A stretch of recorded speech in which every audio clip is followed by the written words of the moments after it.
মা বলে একটু দেখা দে, আমি কষ্ট করে আসছি, সূর্যের গরম সহ্য করা যায় না। সন্তান চিন্তা করলো, আমি এখন তো মাওলার মহব্বতে নামাজে দাঁড়ানো নফল, এখন কি আমি মায়ের ডাকে সাড়া দিব নাকি আল্লাহর মহব্বতে নামাজ ধরে রাখবো? সিদ্ধান্ত নিয়ে কয় না, নামাজ ছাড়বো না। মা ডাকে আর না ডাক, আমি মার ডাকে সাড়া দিব না। মা দীর্ঘক্ষণ গরমে কষ্ট পাইয়া চুপচাপ বাবার ঘরে চলে গেল। মনে মনে কয়, রে বাবা, মনের দুঃখ বুঝাইতে পারলাম না, একটা বার যদি দেখা দিতি আমার কলিজাটা ঠান্ডা হয়ে যেত। সন্তান আল্লাহর ইবাদতে দাঁড়ানো, ওই সন্তান তো জানে না মা যখন ডাক দিবে নফল নামাজ ছাইরা মায়ের ডাকে সাড়া দাও, কারণ মা তোমার কষ্ট যেন না পায়। মা যদি কষ্ট পাইয়া বরদোয়া করিয়াই ফেলে, তোমার জীবনের ইবাদত বরবাদ হয়ে যাবে। নফল নামাজে দাঁড়ানো আছো, মা ডাক দিলে তাড়াতাড়ি মায়ের ডাকে সাড়া দাও। সন্তান ডাকে সাড়া দেয় নাই, বাড়ি চলে গেল, না আর আসবো না। কিন্তু না, বাড়ি যাইয়া আবার মনটা পাগলনির মতো হয়ে গেল। সন্তানের না দেখলে ভালো লাগে না। মা আবার চিন্তা করে সিদ্ধান্ত নিল, আমি আর একবার সন্তানের কাছে যাব। ঠিক নিয়ত করিয়া রওয়ানা, মা সন্তানকে দেখার জন্য আবার ঠিক ওই রোদের টাইমে হেঁটে হেঁটে পাহাড়ের চূড়ার নিচে গিয়া দাঁড়াইল। পাহাড়ের পাদদেশে দাঁড়াইয়া এমন টাইমে ডাক দিছে, আগের মতো সন্তান আবার নামাজে দাঁড়ানো। মা চিৎকার দিয়া ডাক দিছে, বাবা আমি মায়ের সাথে একটু মোলাকাত কর, দেখা কর। সন্তান আজও নামাজে দাঁড়ানো, চিন্তা করে আমার আম্মুর ডাকে সাড়া দিব নাকি নামাজ ছেড়ে দিব, না নামাজ ধরে রাখবো। সিদ্ধান্ত নিয়া মায়ের ডাকে সাড়া দেয় নাই, নামাজে বসে আছে। মা আজও কষ্ট পাইয়া বিমুখ হয়ে চলে আসলেন। দুইবার হলো, মা বলে আর যাব না, কিন্তু মনেরে মানানো যায় না। শেষ মা বলে আমি আর একবার যাই, এটাই আমার শেষ। মা তৃতীয় দিন আর একবার রওনা, এবার গিয়া ডাকে, শেষবার আসছি বাবা আমাকে একটু দেখা দেও। সন্তান সাড়া দেয় না। এতদিন 2 দিন মা কষ্ট পাইছে ঠিকই, সন্তানের জন্য খারাপ কিছু বলে নাই। আজকে কষ্ট পাইয়া যাওয়ার বেলায় মা একটু কি যেন বলেই ফেললো। মা ডাক দিয়া কা, আল্লাহ ও আসমানের মালিক, আমার সন্তান আমার কষ্ট বুঝলো না, ডাকে সাড়া দিল না, তোমার কাছে আমার একটু বিচার। জিনাকারিনী বেশ্যা মহিলার চেহারা না দেখাইয়া ওরে মরণ দিও না।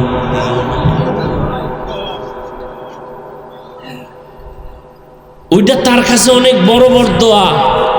যদি কিন্তু জিনা করাইয়া মরণ দিও তো আরো মারাত্মক।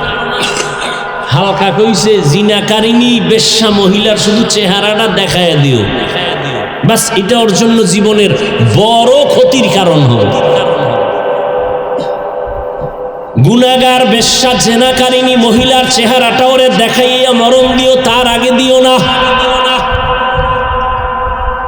আর আপনি আমি এই যুবক, বেশ্যা নারী, চূড়ান্ত জিনাকারিনী নারীর চেহারা দেখা কত বড় পাপ। আর তার সাথে সারা রাত মোবাইলে কত কথা বলে জীবনটারে নষ্ট করতেছো রে বাবা। মোবাইলে রাত কাটাইতেছো, বেগানার সাথে কথা বলো। একদিকে মরবি না, আগে বিছনায় পড়ে থাকবি, কথার জবান বন্ধ হয়ে যাবে, কারণ কথার বাজেট শেষ হয়ে যাবে। আল্লাহ কথারও কি দিছে? বাজেট। এটা যদি তাড়াতাড়ি শেষ করে ফেলাস না, তো একসময় বোবা হয়ে থাকবি, কথা নাই, কারণ বাজেট শেষ। আর যার সাথে তুই এত কথা বলো যে তোর জীবনের জীবন, মরণের মরণ, দুনিয়াতে এমন কোনো মাইয়া নাই কোনো ছেলের জন্য জীবন আর মরণ হবে, সব হলো ধান্দাবাজ, ধোঁকাবাজ। ও যদি তোর সাথে কোরআন নিয়ে কসম খায়, মনে করবি এটা তোর 13 নাম্বার কসম। সাবধান।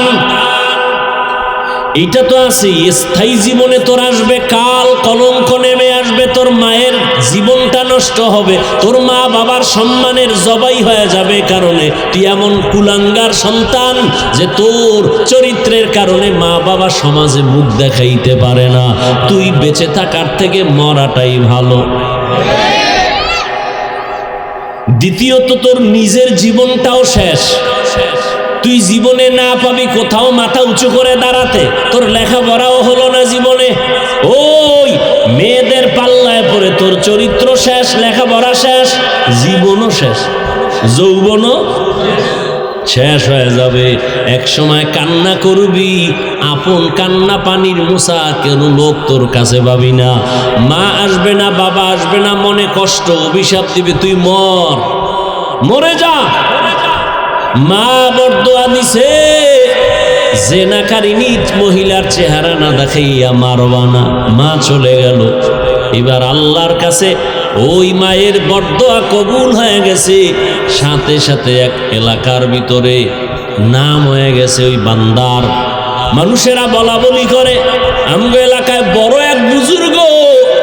কত বড় বুজুর্গ? কয় যার কলঙ্কের কোনো দাগ নাই, 24টা ঘন্টা আল্লাহর ইবাদত করে। কয় পাহাড়ের চূড়ায়। ওই এলাকায় ছিল এক বেশ্যা নারী, জেনাকারিনী মহিলা, সুন্দরী রমণী।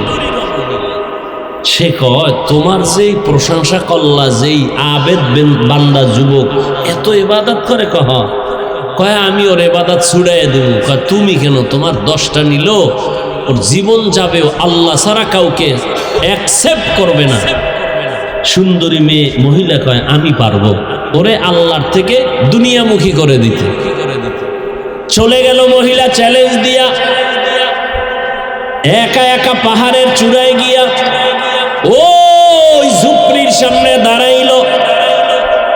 যুবকটা নামাজে দাঁড়ানো, ওই এলাকার সুন্দরী রমণী এমন পজিশনে দাঁড়াইল যে নজর দিলেই তার নামাজ শেষ হয়ে যাবে, কিন্তু না, মহিলাটা এত ইনায়া বিনায়া বিভিন্ন ভাবে অপকৌশল অবলম্বন করিয়াও যুবকের নামাজ থেকে এক বিন্দু ওর দিকে ফিরাইতে পারে নাই। সেই ইবাদত করনেওয়ালা যুবক মায়ের দোয়া তো কবুল হইতেইব। এই বেশ্যা নারী আসছে, চেহারাটা দেখলেই এরপরে মায়ের দোয়া কবুল। ও এখনো দেখে, মহিলা বহু কাইফিয়াত করছে যা করার, কিন্তু আল্লাহর বান্দা এক বিন্দু এক সেকেন্ডের জন্য চোখ দুইটা ঘুরায় না, ওই মেয়ের দিকে তাকায় নাই। মেয়েটা হাজারো অপচেষ্টায় ব্যর্থ হইয়া বলে এখন সোজা যেহেতু পারি নাই, বাঁকা ভাবে ওরে আটকাবো। চলে গেল, চলে যাইয়া পাহাড়ের নিচে পার্শ্বে একটা মাঠ, এরকম ময়দানে বকরির রাখাল ওই মহিলা সুন্দরী রাখালের সাথে জিনা করছে। কার সাথে? রাখালের সাথে জিনা করছে। কিছুদিন পরেই বাচ্চা হলো। কি হলো? এই মহিলা, রাসূলের হাদিস, এই মহিলা বাচ্চা কোলের মধ্যে নিয়ে এলাকায় ঘুরা ঘুরা কয় তোমগো বুজুর্গের জানুনি কি হাল? কয় কি? কয় এই দেখো অবৈধ বাচ্চা ওই বুজুর্গের। বাচ্চা কার? বুজুর্গের না রাখালের? কিন্তু মহিলা যখন ডাইরেক্ট পারে নাই, এবার অপবাদ শুরু করছে, এলাকায় ঘুরে ঘুরে কয় ওই বুজুর্গ আমার সাথে জিনা করছে, এই দেখো তার বাচ্চা। একথা শুই না এলাকার মানুষ লাঠি হাতে নিয়ে রওয়ানা, এই বুজুর্গের আর এলাকায় রাখবো না। উপরে যাইয়া ঘর ভাঙছে, ভাইঙ্গা বলে তোমার ইবাদত বন্ধ করে দাও, তুমি বড় খারাপ। কিন্তু ইবাদতে ছিল নামাজে। হঠাৎ একদিক থেকে কে যেন তার শরীরের উপর একটা টাচ করলো, একটা চিৎকার দিয়া কয় সাবধান, কি হয়েছে বলো? বলে তুমি জিনা করেছো, বাচ্চা হয়েছে। জিনাকারী নারী এলাকায় ঘুরে বলে আল্লাহর জাতের কসম আমি এক সেকেন্ডের জন্য কোনো গুনাহ করি নাই, কবিরা গুনাহ করি নাই। বলে কে? বলে ওই মহিলা। কয় আনবানি আমার সামনে। পারবা? কয় পারবো। কয় রেডি হও, আনো।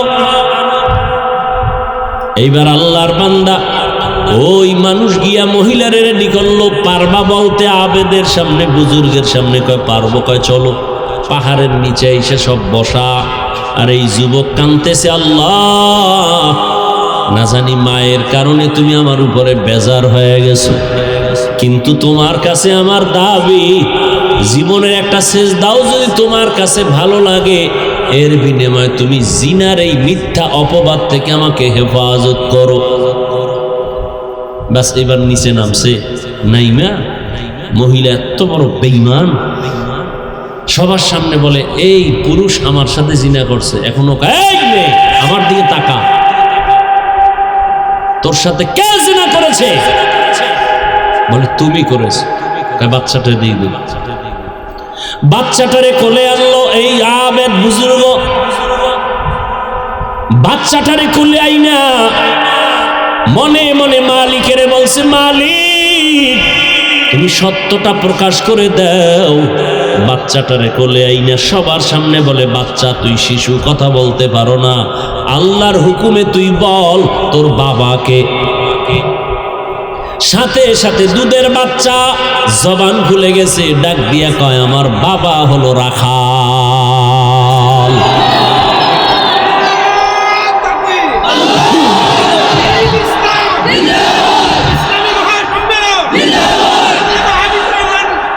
আল্লাহর এক খারাপ চরিত্রের অধিকারী মহিলা জীবনভর শুধু অপরাধ করেছে, গুনাহ গুনাহ গুনাহ গুনাহ গুনাহ, এমন কোন গুনাহ নাই করে নাই। এক পর্যায়ে একদিন রাস্তা দিয়ে হেঁটে যায়, গলার সাথে মাথা সহ ওড়না লাগানো, লম্বা ওড়না। তো প্রতিমধ্যে দেখে রাস্তার পাশে একটা কুকুর ক্ষুধার তৃষ্ণায় পিপাসার্ত হয়ে কাঁদে, পানি চায়। ওই গুনাহগার বান্দি বুঝতে পেরে কুকুরকে পানি পান করাবার জন্য পানি তালাশ করা শুরু করলো। খুঁজতে খুঁজতে একটা কূপের কিনারায় গিয়া পানি পাইল, কিন্তু পানি অনেক নিচে, উঠাবার পাত্র নাই। পাত্র বানাইলো, তার পায়ে ছিল চামড়ার মোজা। এই মোজাকে পাত্র বানায়া পানি উঠাবে, মোজা দিয়েও পানি উঠানো যাচ্ছে না, এত নিচে। ওই আল্লাহর বান্দি তখন ওড়নার এক অংশ দিয়া মোজাটাকে বাঁধলো, এরপরে পানির মধ্যে ছাড়লো, পানি উঠাইয়া হেঁটে এসে কুকুরকে পানি পান করায় দিল। নবীজি সাহাবাদেরকে ঘটনা শুনায় বলতেছেন, গাইবি আওয়াজ আসতেছে কোথার থেকে? আল্লাহর পক্ষ থেকে। ও জাহান্নামী নারী, তুমি কুকুরকে যে একটু পানি পান করিয়েছো, মায়ার কারণে, মহব্বতের কারণে, ভালোবাসার কারণে তোমার জীবনের সব পাপ মাপ। আতিনা ফি দারে দুনিয়া না হাসান, আতিনা ফি দারে উকবা না হাসান, ইয়া গিয়াসাল মুস্তাগীসিন ইহদিনা লাফতিখারা বিল উলুমে ওয়াল গিনা। আল্লাহ পাকের এক বান্দা যুবক, বড় আবেদ, বড় শাকির, বড় জাকির, বড় আরিফ।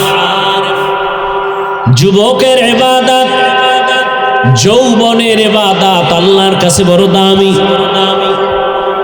এজন্যই তো রহমতের নবী বলেন, আমার বিপদ মুহূর্তে বুড়ারা আমি মুহাম্মদের বিরোধিতা করেছে, যুবকেরা আমার উপকার করেছে।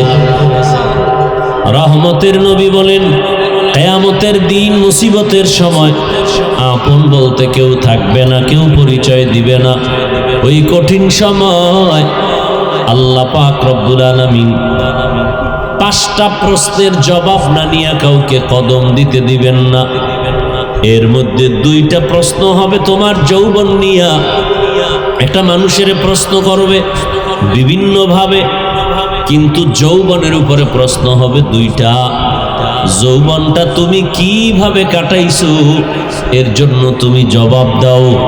সম্পদের হিসাব নিবেন, কেমনে আয় করলা, ব্যয় করলা। আল্লাহর নবী বলেন, যৌবনের এত মূল্য আল্লাহর কাছে, মানুষের কাছেও যুবকদের বড় মূল্য। কি বুড়া হয়ে গেলে তোরে কোনো মাইয়া নিবে? নিবে না। নিবে? নিবে না। কোনো বুড়িকে জুয়ান বিবাহ করবে না, কোনো বুড়াকে যুবতী বিবাহ করবে না। তুমি যদি বুড়া হয়ে যাও, চাকরির মধ্যে তোমার আর মেয়াদ থাকবে না। বুড়া মানুষের মূল্য দুনিয়ার মানুষের কাছেও কম, আল্লাহর আদালতেও কম। যুবকের মূল্য বেশি, যুবকদের ইবাদতের মূল্য আল্লাহর কাছে বেশি। এই যুবক আল্লাহর বান্দা এত পরিমাণ ইবাদত করে, মনে হয় তার খানা এত মজা লাগে না, ইবাদতে এত মজা লাগে। দুনিয়া সব বিমুখ হয়ে গেছে। আল্লাহ পাক রব্বুল আলামিন ওকে আল্লাহর প্রিয় খাতায় নামটা লেখায় দিছেন। কারণ যারা আল্লাহকে চায় আল্লাহ তাকে কবুল করেন, আর যারা দুনিয়া চায় আল্লাহ তাকে দুনিয়ার রাস্তায় ছেড়ে দেন। মান কানা ইউরিদুল আজিলাতা আজ্জালনা লাহু ফিহা মা নাশা লিমান নুরিদ সুম্মা জাআলনা লাহু জাহান্নাম ইয়াসলাহা মাযমুমান মাদহুরা। আল্লাহ বলেন যারা দুনিয়া আমার কাছে চায় আমি অতি দ্রুত দুনিয়া তাদের দিয়া দেই, পরিণাম ফলে তার জন্য বানায় রাখলাম জাহান্নাম। আল্লাহর বান্দা যুবক ইবাদতের জন্য এতটা পাগল পাড়া হয়ে গেল, এখন আর খানারও চিন্তা নাই, ঘুমানোরও চিন্তা নাই, শুধু আমার মাওলার সাথে মোহাব্বত এমন ভাবে তৈরি হয়ে গেল। ও আল্লাহর বান্দারা, এই মোহাব্বতটা অন্তরে জমা হয়, জমা করেন আমার আল্লাহ।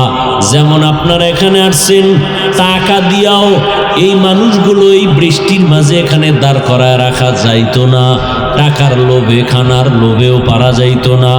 এখানে টাকা নাই, পয়সা নাই, খানা নাই, এরপরও কেন এখানে দাঁড়ানো?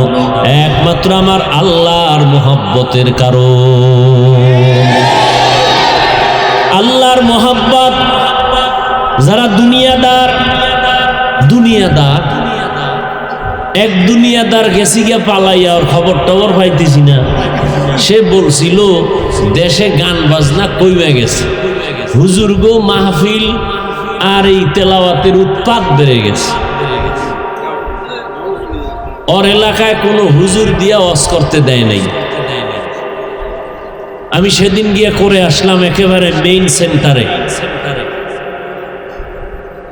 হ্যাঁ, আসলে বুঝে না এর মধ্যে যে একটা মজা আছে, এর ভেতরে মজা। গরুর গোশত আর খিচুড়ি এই বৃষ্টির মধ্যে খাইলে কি মজা, ঠিক নেই? কি না মজা। তোরে কে দিবে এই সময় খিচুড়ি? তোর মায় যদি দেয় তো ভালো। কিন্তু অনেক বান্দা বলবে খবরদার, আমাকে গরুর গোশত দিবি না, এর থেকে আমার এক বোতল বিষ দে। ওই বান্দার গরুর গোশতের মজাটা সে কখনো মেনে নিতে পারে না, কিন্তু যে মজা পেয়ে গেছে ওই বান্দা ওই মজার থেকে আলাদা করতে পারে না। একজনে এক টুকরাও গরুর গোশত খেতে চায় না, আর একজনে 3 প্লেট খায় বলে থাকলে আরো দাও। আল্লাহ পাকের মোহাব্বতের মজা যার অন্তরে ঢুকছে। আমিও মানুষ, তুমিও মানুষ, আমিও মানুষ, তুমিও মানুষ, আমার আকৃতি তোমার আকৃতি এক, তুমি আমি দুনিয়াতে আসছি এক, বিদায় হব একই সিস্টেম। তোমার আমার অঙ্গ প্রত্যঙ্গ সব এক।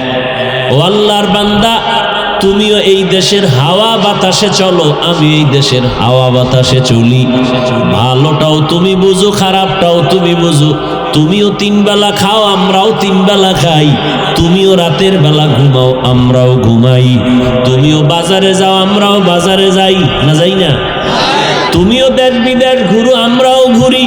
কিন্তু বাবা, তুমি যে ঘুরতে গেছো ঘোরার পাগলামিতে পড়ে গেছো। আজান কখন হইছে খবর নাই, নামাজ কখন হলো খবর নাই। আর আমি যেদিকেই যাই, যতই ঘুমাই, আমার ঘড়ি আমাকে ডাক দেয়, মুয়াজ্জিন ডাক দেয়, আসসালাতু খায়রুম মিনান নাওম। আমার কাছে তখন আর ঘুম ভালো না, আমি দৌড়াইয়া ঠান্ডার ভেতরে ওযু বানাইয়া নামাজের মুসাল্লায় দাঁড়াই। কারণ আমি সেজদা না দিলে মজা পাই না, আল্লাহকে ডাক না দিলে মজা পাই না। আল্লাহর মোহাব্বত এমন ভাবে অন্তরে ঢুকছে। ও বাবা, তোমাকে আমি বয়ান করতেছি, আল্লাহর হুকুম মানো, নবীর তরিকা মানো। তুমি তো মুসলমান, তুমি তো আল্লাহ মানো, তুমি তো নবী মানো, তুমি কোরআন মানো, হাদিস মানো। আজকে হিন্দুদের বুঝানো দরকার, মুশরিকদের বুঝানো দরকার, ইহুদি খ্রিস্টানকে বুঝানো দরকার, নবীকে, নবীরে চিনো, নবীর আদর্শ মানো। তোমাকে বুঝানো লাগবে কেন? তুমি তো আমার আল্লাহরই গোলাম। তোমার আল্লাহ আমার আল্লাহ তো একজনই, তোমার নবী আমার নবী তো এক, তোমার কোরআন আমার কোরআন তো একটাই, তোমার ধর্ম আমার ধর্ম তো একই ধর্ম, তোমার কাবা আমার কাবা তো একই কাবা। তোমাকে আমি বলতে হবে কেন দাড়ি রাখো, তোমাকে বলতে হবে কেন নামাজ পড়ো? আসলে তোমার মধ্যে মজা ঢুকে নাই, যে কারণে আমি টুপি খুলতে চাই না, তুমি টুপি দিতে চাও না। আমি দাড়ি কাটতে চাই না, তুমি দাড়ি রাখতে চাও না। আমি মসজিদের বাইরে থাকতে চাই না, তুমি ভেতরে ঢুকতে চাও না। আমি পর্দা করতে চাই, তুমি পর্দার বাইরে থাকতে চাও। কারণ তুমি দুনিয়ায় মজা পাইছো।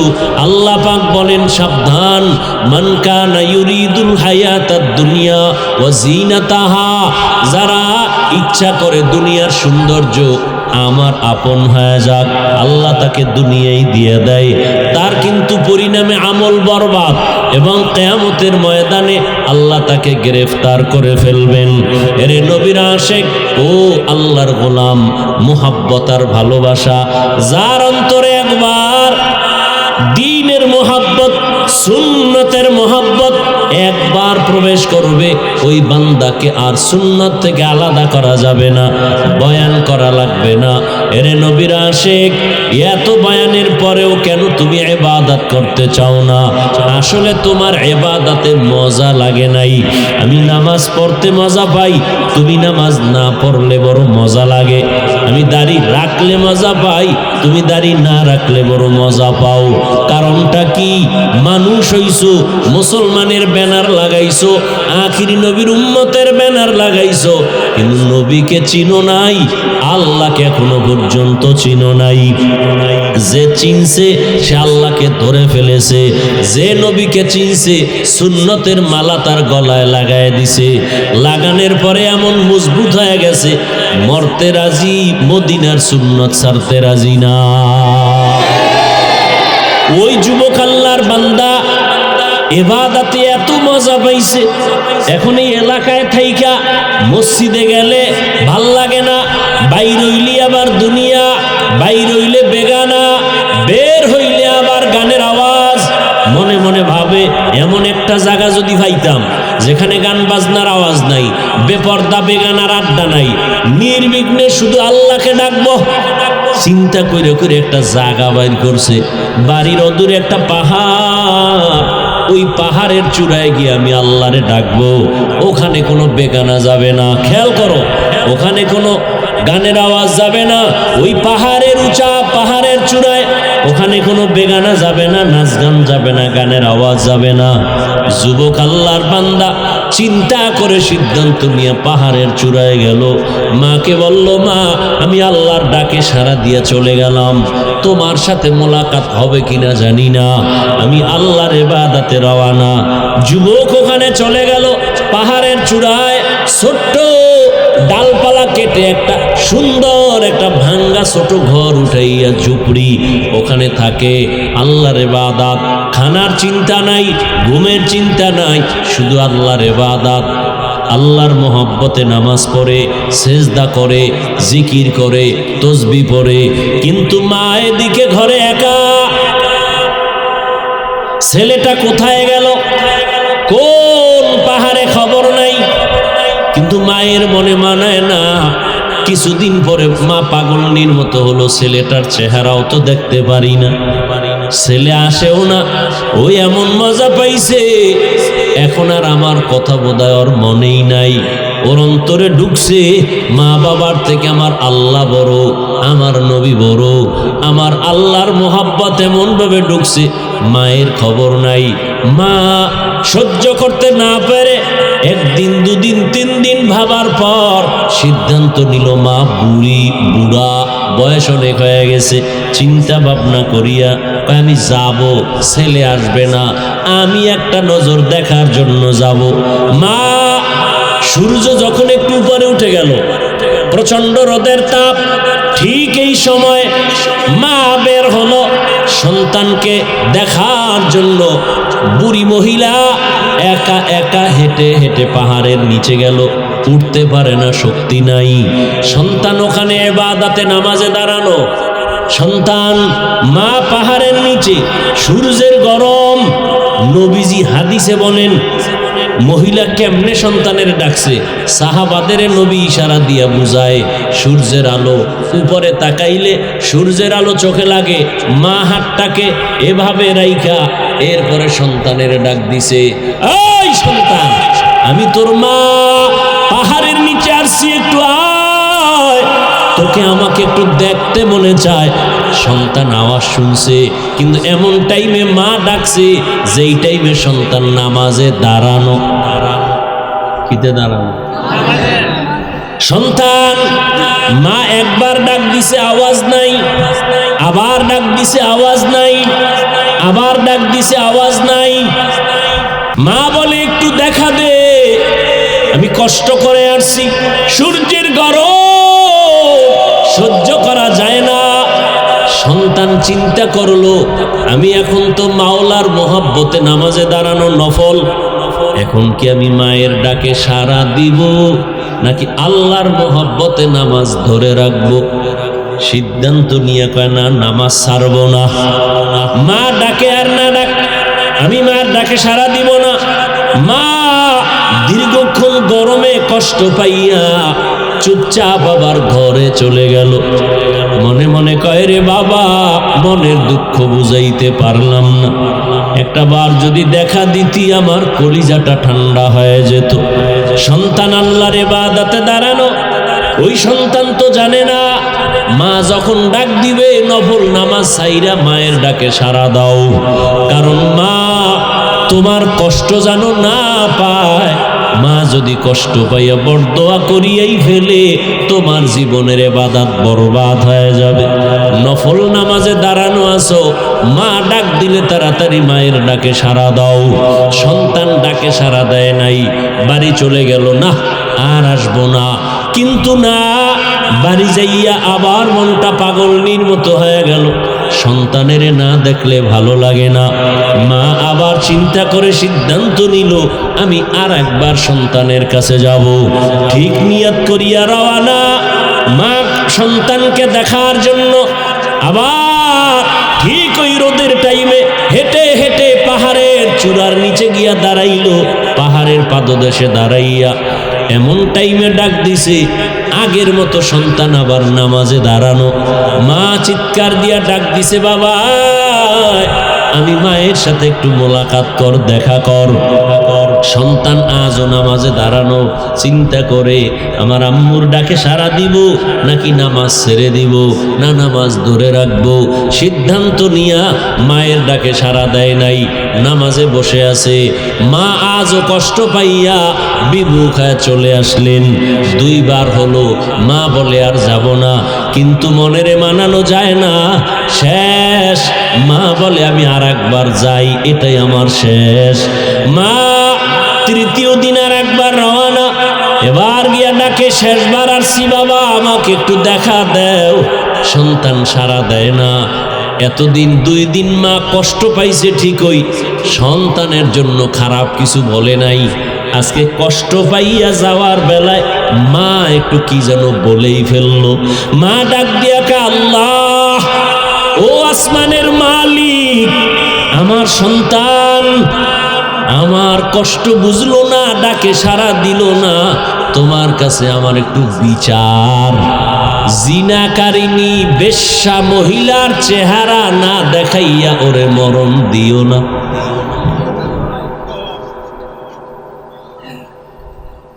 ওইটা তার কাছে অনেক বড় বড় দোয়া। যদি কেউ তো জিনা করাইয়া মরণ দিও তো আরো মারাত্মক। হালকা কইছে জিনাকারিনী বেশ্যা মহিলার শুধু চেহারাটা দেখাইয়া দিও, বাস এটা ওর জন্য জীবনের বড় ক্ষতির কারণ হবে। গুনাহগার বেশ্যা জেনাকারিনী মহিলার চেহারাটা ওরে দেখাইয়া মরণ দিও, তার আগে দিও না। আর আপনি আমি এই যুবক, বেশ্যা নারী, চূড়ান্ত জিনাকারিনী নারীর চেহারা দেখা কত বড় পাপ। আর তার সাথে সারা রাত মোবাইলে কত কথা বলে জীবনটারে নষ্ট করতেছো রে বাবা। মোবাইলে রাত কাটাইতেছো, বেগানার সাথে কথা বলো। একদিকে মরবি না, আগে বিছনায় পড়ে থাকবি, কথার জবান বন্ধ হয়ে যাবে, কারণ কথার বাজেট শেষ হয়ে যাবে। আল্লাহ কথারও কি দিছে? বাজেট। এটা যদি তাড়াতাড়ি শেষ করে ফেলাস না, তো একসময় বোবা হয়ে থাকবি, কথা নাই, কারণ বাজেট শেষ। আর যার সাথে তুই এত কথা বলো যে তোর জীবনের জীবন, মরণের মরণ, দুনিয়াতে এমন কোনো মাইয়া নাই কোনো ছেলের জন্য জীবন আর মরণ হবে, সব হলো ধান্দাবাজ, ধোঁকাবাজ। ও যদি তোর সাথে কোরআন নিয়ে কসম খায়, মনে করবি এটা তোর 13 নাম্বার কসম। সাবধান, এটা তো আছে স্থায়ী জীবনে তোর আসবে কাল, কলঙ্ক নেমে আসবে, তোর মায়ের জীবনটা নষ্ট হবে, তোর মা বাবার সম্মানের জবাই হয়ে যাবে, কারণে তুই এমন কুলাঙ্গার সন্তান যে তোর চরিত্রের কারণে মা বাবা সমাজে মুখ দেখাইতে পারে না। তুই বেঁচে থাকার থেকে মরাটাই ভালো। দ্বিতীয়ত, তোর নিজের জীবনটাও শেষ। তুই জীবনে না পাবি কোথাও মাথা উঁচু করে দাঁড়াতে, তোর লেখাপড়াও হলো না জীবনে, ওই মেয়েদের পাল্লায় পড়ে তোর চরিত্র শেষ, লেখাপড়া শেষ, জীবনও শেষ, যৌবনও শেষ হয়ে যাবে। এক সময় কান্না করবি, আপন কান্না পানির মুসা, কেন লোক তোর কাছে পাবি না। মা আসবে না, বাবা আসবে না, মনে কষ্ট, অভিশাপ দিবে, তুই মরে যা। মা বরদোয়া দিছে, জেনাকারিনী মহিলার চেহারা না দেখাইয়া মারবা না। মা চলে গেল, এবার আল্লাহর কাছে ওই মায়ের বরদোয়া কবুল হয়ে গেছে। সাথে সাথে এক এলাকার ভিতরে নাম হয়ে গেছে ওই বান্দার। মানুষেরা বলা বলি করে, আমগো এলাকায় বড় এক বুজুর্গ। কয় কত বড় বুজুর্গ? কয় যার কলঙ্কের কোনো দাগ নাই, 24টা ঘন্টা আল্লাহর ইবাদত করে। কই? কয় পাহাড়ের চূড়ায়। ওই এলাকায় ছিল এক বেশ্যা নারী, জেনাকারিনী মহিলা, সুন্দরী রমণী। সে কয় তোমার যেই প্রশংসা করলা, যেই আবেদ বান্দা যুবক এত ইবাদত করে, কয় আমি ওর ইবাদত ছুড়াই দেব। কয় তুমি কেন? তোমার 10টা নিল, ওর জীবন যাবে, আল্লাহ ছাড়া কাউকে অ্যাকসেপ্ট করবে না।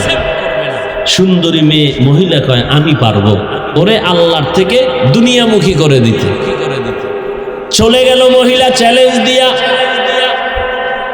একা একা পাহাড়ের চূড়ায় গিয়া ওই ঝুপড়ির সামনে দাঁড়াইল। যুবকটা নামাজে দাঁড়ানো, ওই এলাকার সুন্দরী রমণী এমন পজিশনে দাঁড়াইল যে নজর দিলেই তার নামাজ শেষ হয়ে যাবে, কিন্তু না, মহিলাটা এত ইনায়া বিনায়া বিভিন্ন ভাবে অপকৌশল অবলম্বন করিয়াও যুবকের নামাজ থেকে এক বিন্দু ওর দিকে ফিরাইতে পারে নাই। সেই ইবাদত করনেওয়ালা যুবক, মায়ের দোয়া তো কবুল হইতেইব। এই বেশ্যা নারী আসছে, চেহারাটা দেখলেই এরপরে মায়ের দোয়া কবুল। ও এখনো দেখে, মহিলা বহু কাইফিয়াত করছে যা করার, কিন্তু আল্লাহর বান্দা এক বিন্দু এক সেকেন্ডের জন্য চোখ দুইটা ঘুরায় না, ওই মেয়ের দিকে তাকায় নাই। মেয়েটা হাজারো অপচেষ্টায় ব্যর্থ হইয়া বলে এখন সোজা যেহেতু পারি নাই, বাঁকা ভাবে ওরে আটকাবো। চলে গেল। চলে যাইয়া পাহাড়ের নিচে পার্শ্বে একটা মাঠ, এরকম ময়দানে বকরির রাখাল ওই মহিলা সুন্দরী রাখালের সাথে জিনা করছে। কার সাথে? রাখালের সাথে জিনা করছে। কিছুদিন পরেই বাচ্চা হলো। কি হলো? এই মহিলা, রাসূলের হাদিস, এই মহিলা বাচ্চা কোলের মধ্যে নিয়ে এলাকায় ঘুরা ঘুরা কয়, তোমগো বুজুর্গের জানুনি কি হাল? কয় কি? কয় এই দেখো অবৈধ বাচ্চা ওই বুজুর্গের। বাচ্চা কার? বুজুর্গের না রাখালের? কিন্তু মহিলা যখন ডাইরেক্ট পারে নাই, এবার অপবাদ শুরু করছে। এলাকায় ঘুরে ঘুরে কয়, ওই বুজুর্গ আমার সাথে জিনা করছে, এই দেখো তার বাচ্চা। একথা শুই না এলাকার মানুষ লাঠি হাতে নিয়ে রওয়ানা। এই বুজুর্গের আর এলাকায় রাখবো না। উপরে যাইয়া ঘর ভাঙছে। ভাইঙ্গা বলে, তোমার ইবাদত বন্ধ করে দাও, তুমি বড় খারাপ। কিন্তু ইবাদতে ছিল নামাজে। হঠাৎ একদিক থেকে কে যেন তার শরীরের উপর একটা টাচ করলো। একটা চিৎকার দিয়া কয়, সাবধান, কি হয়েছে বলো। বলে, তুমি জিনা করেছো, বাচ্চা হয়েছে। জিনাকারী নারী এলাকায় ঘুরে বলে, আল্লাহর জাতের কসম, আমি 1 সেকেন্ডের জন্য কোনো গুনাহ করি নাই, কবিরা গুনাহ করি নাই। বলে, কে? বলে, ওই মহিলা। কয়, আনবানি আমার সামনে। পারবা? কয়, পারবো। কয়, রেডি হও, আনো।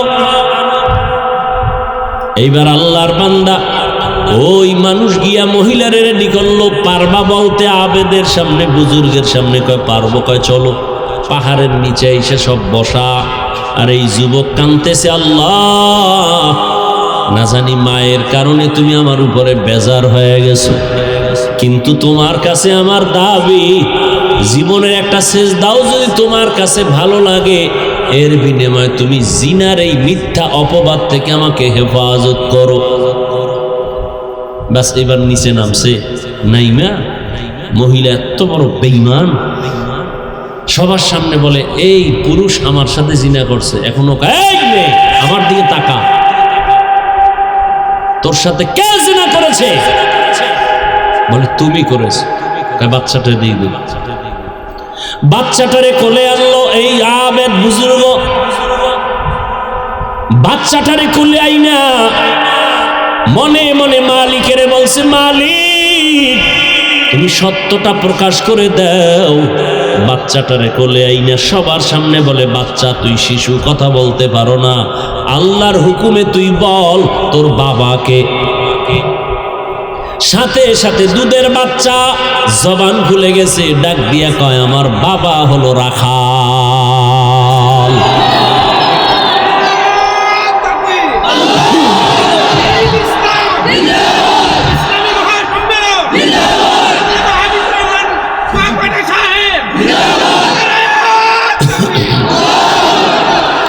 বুঝছেন ঘটনা থেকে কিছু? মায়ের বড্ড কিন্তু লাগছে না? জেনাকারী মহিলার চেহারা দেখছেনি? দেখছে।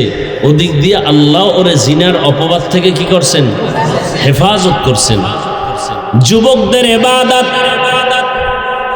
এরে আল্লাহর গোলাম, আল্লাহ বলেন, পাহাড় সমপরিমাণ গুনাহ করছো, তওবা কর, বিনয়ের সাথে তওবা কর। ও যুবক, আমি আজকে তোমাকে কত বিনয়ের সাথে বলতেছি, তুমি মনে করতেছো হুজুর আপনি কথা বলেন সত্য ভালো, কিন্তু এটা কি সম্ভব নেই? আমি মাত্র ক্লাস 7-এ পড়ি, আমার আব্বা বিবারিয়া শহরে ব্যবসা করে, আমার বাবা আর্মির চাকরি করে, বিডিআরের চাকরি করে, আমার আব্বা বিদেশ থাকে, আমার আম্মা জেনারেল লাইনের মা। আপনি কি বলেন এত তাড়াতাড়ি আমি দাড়ি রাখবো, এত তাড়াতাড়ি নামাজ পড়বো? কথা ঠিক আছে, তবে এটা কি সম্ভব? ও বাবারা একটু খেয়াল করো, তোমার মতোই তো কত যুবক স্কুল কলেজে পড়ে 5 বেলার নামাজ পড়ে আসেনি। তুমি কেন পারবা না? তোমার মতো যুবক প্রায় যুবক মাঝে মাঝে আইসা কান্না করে, হুজুর আমি আর জীবনে দাড়ি কাটবো না, আমার মাথায় হাত দিয়া দোয়া করেন, আমি আর জীবনে নামাজ ছাড়বো না।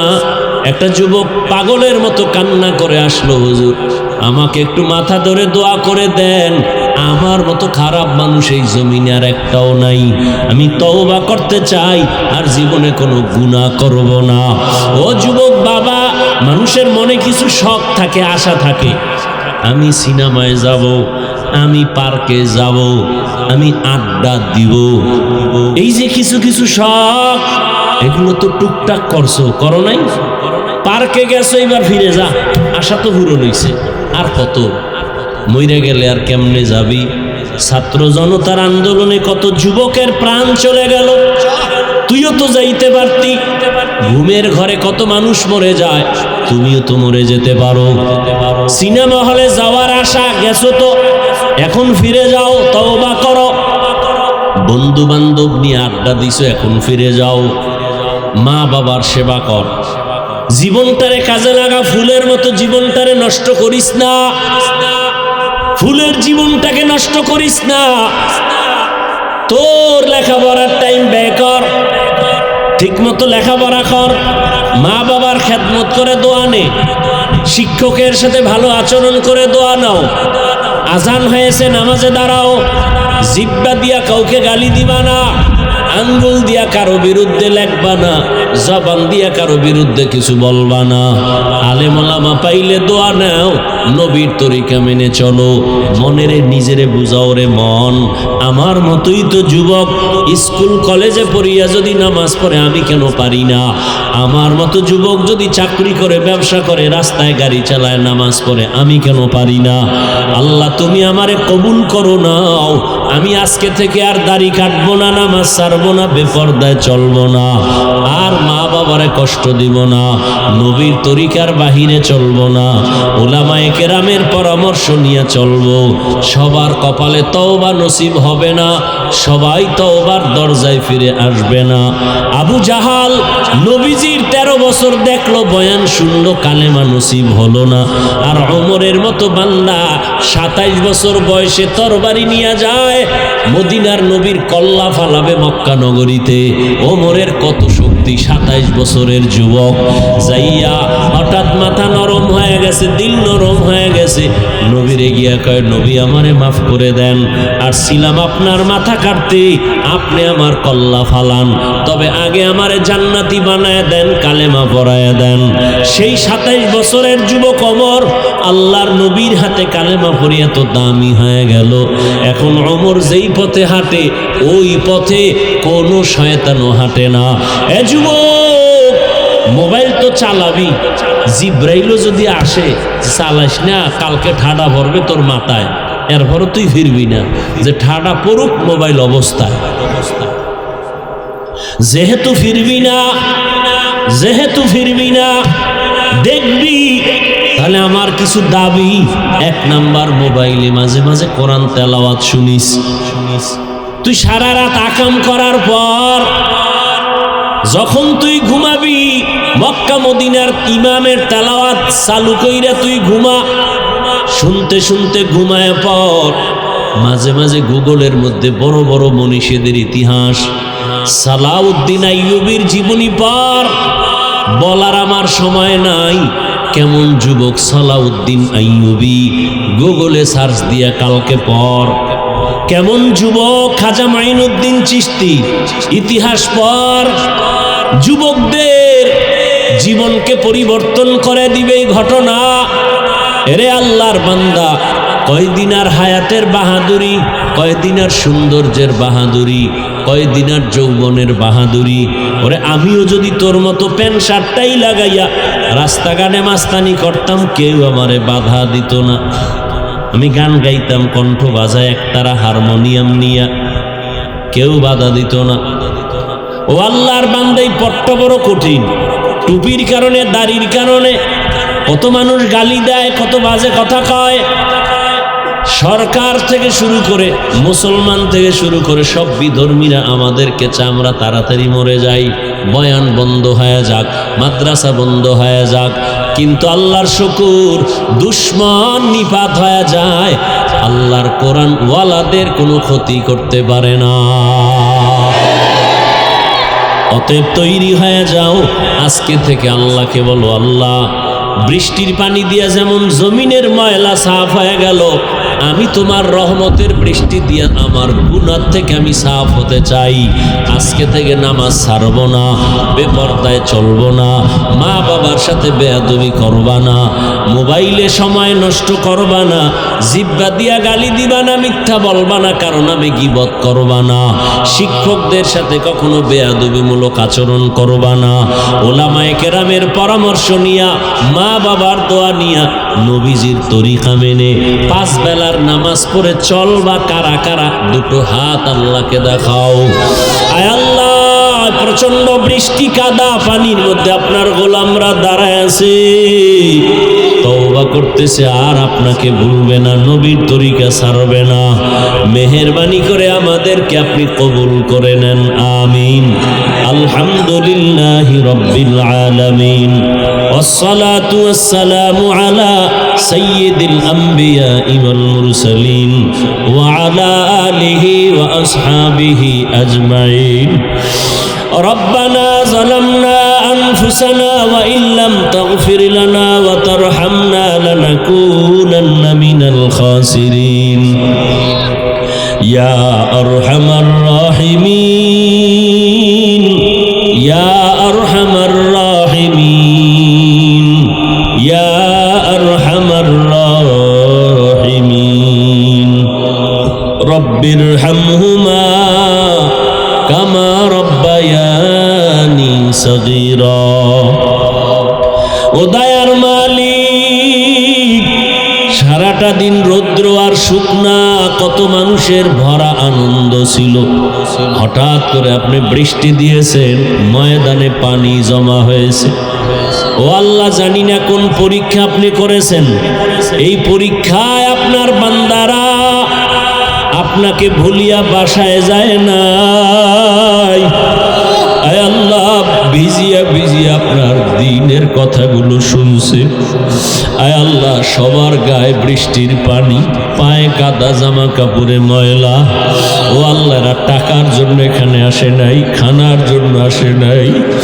আয় আল্লাহ, যারা আয়োজনকারী তাদের কলিজায় বড় ব্যথা, তাদেরকে আপনি নিয়ামুল বদল দান করেন আল্লাহ। আয় আল্লাহ, আমার কলিজার যুবকদের আপনি কবুল করে নেন, মুরব্বী ওলামায়ে কেরাম যারা, সবাইকে কবুল করে নেন। আয় আল্লাহ, ব্যবসায়ী চাকরিজীবী যারা, কবুল করে নেন, মা বোনদের কবুল করে নেন, সন্তানগুলো নেককার বানায় দেন। আয় আল্লাহ, সুন্নাতওয়ালা জিন্দেগি দান করেন, হেদায়েতের নূর সিনায় দান করেন, এলাকায় আপনি দ্বীনের আলো ছড়ায় দেন। আয় আল্লাহ, নবীর সুন্নাত আলা জিন্দেগি ঘরে ঘরে কায়েম করে দেন, সারা দুনিয়াবাসীকে মাফ করে দেন, মুসলমানের ঈমান আমল হেফাজত করেন। আয় আল্লাহ, বাংলাদেশ শান্তির দেশ বানায় দেন। আয় আল্লাহ, জালেমদের জুলুম থেকে দেশ জাতিকে হেফাজতের ব্যবস্থা করে দেন। আয় আল্লাহ, দুর্নীতি মুক্ত করে দেন। আয় আল্লাহ, অশান্তি দূর করে শান্তির ব্যবস্থা করে দেন। আয় আল্লাহ, সবাইকে 5 ওয়াক্ত নামাজি বানায় দেন, মোবাইলের গুনাহের থেকে হেফাজত করেন। আয় আল্লাহ, যারা লেখাপড়া করে পরীক্ষার্থী কামিয়াবি দান করেন, সমস্ত শিক্ষা প্রতিষ্ঠান নবীর আদর্শে কবুল করে নেন। আয় আল্লাহ, নবীজির রওজা বাইতুল্লাহ জিয়ারতের জন্য কবুল করে নেন। আয় আল্লাহ, আমরা যারা হাত তুলেছি, জানি না কার মা নাই, কার বাবাও নাই, অন্ধকার কবর থেকে দোয়া চায়। ও আল্লাহ, জানি না এখানে কারা ইয়াতীম, বাবা বলে ডাকতে পারে না, মা হারা অসহায়, মেহেরবানি করে কবর জান্নাত বানায় দেন। যারা বেঁচে আছেন হায়াত বাড়ায় দেন, অসুস্থ যারা সুস্থতার নিয়ামত বাড়ায় দেন। আয় আল্লাহ, আমাদের হায়াতে বরকত দান করেন, রিজিকে বরকত দান সর্বত্র ইজ্জতের হেফাজতের ব্যবস্থা করে দেন। আয় আল্লাহ সর্বোচ্চ ইজ্জতওয়ালা জিন্দেগি দান করেন। আয় আল্লাহ মুখালিফের মুআফিক বানায় দেন।